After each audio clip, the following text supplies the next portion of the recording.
Everybody ready? 1, 2, 3.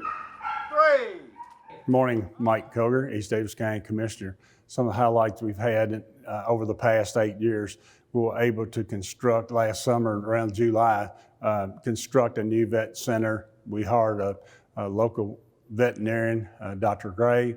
We were excited about that. It's something we've needed for a long time. A lot of the local veterinarians has kind of moved away from the spay neutering. It's really helped, and we're just, like I say, really excited over that facility. If you haven't seen it, you need to go out and visit our animal shelter out there.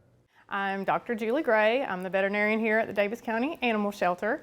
And I got hired here, started work July 2021.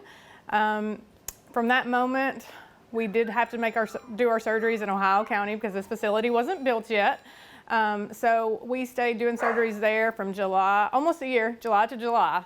So traveling back and forth, we were only able to do 15 maybe surgeries a day on a good day with the time back and forth. I think July 5th was our first official day here in our new facility, which we love. And so since we first started to now, we're up to almost 4,200 surgeries, so that's exciting. We were in desperate need of a spay and neuter clinic here in Daviess County. The veterinarians in the county have been overwhelmed, especially after COVID and the veterinary shortage. They have been short-staffed. So they were not able to fill the demand for especially the shelter pets that were needing to be spayed or neutered, and they were also getting really behind on just spays and neuters in general. So we were worried about the overpopulation problem and how it could worsen here in Daviess County. And it's worsening everywhere, unfortunately, due to that shortage of veterinarians and COVID.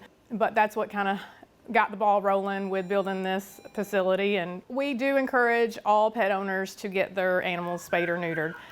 There are many health benefits. Mammary cancer, pyometras are very common and life-threatening in our females. Testicular cancer is common in dogs, as well as the male fighting and roaming, so they're more likely to get in dog fights or hit by a car if they're unneutered. So we recommend it to all pets, but we also encourage it in this area especially because we don't want to euthanize animals. If there's too many and we don't have the space for them, that's what happens. And nobody wants to do that. So we're trying to get the incoming animals less so that we're having to euthanize less, and that's what the spay and neuter clinic should accomplish.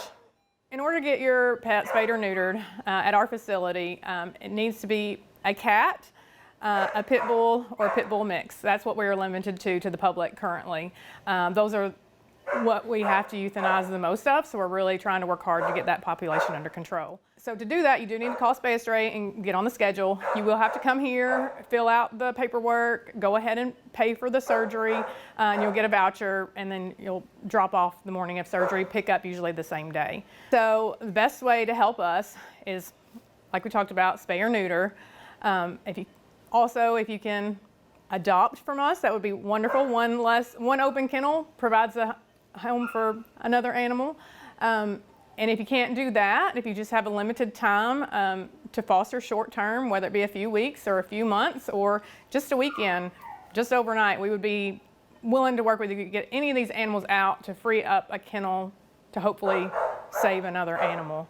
And we're still in need of volunteers that could help the animals get out of their kennels. That would be a big help. The more they can be out of the kennels, the better manners they have, the calmer they are, the easier they are to adopt. So, you know, if you can't take something home with you, just come and hang out with something here for a little while, and that will help them be more adoptable.